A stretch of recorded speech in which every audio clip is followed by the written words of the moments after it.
Nagluto ako ng ng vegetable para lang merong gulay. Pinaghalo-halo ko lang siya. Meron siyang kalabasa and then meron siyang syempre yung okra and then yung talong.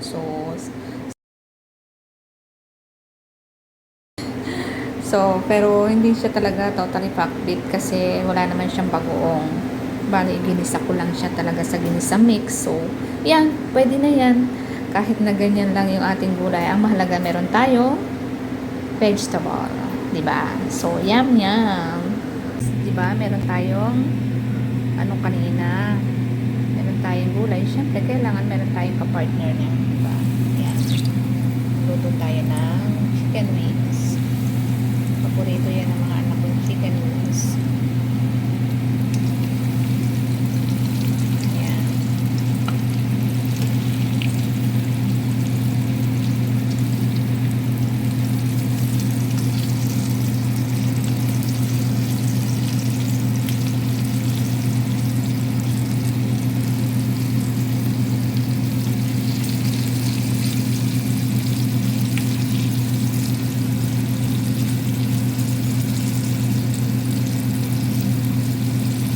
Yan yung ating pa-partner sa ating gulay.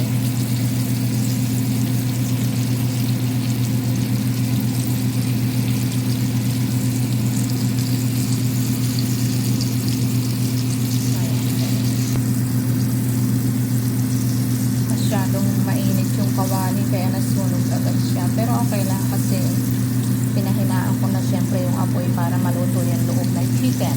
So yan, hintayin lang natin siya guys, and then that's it.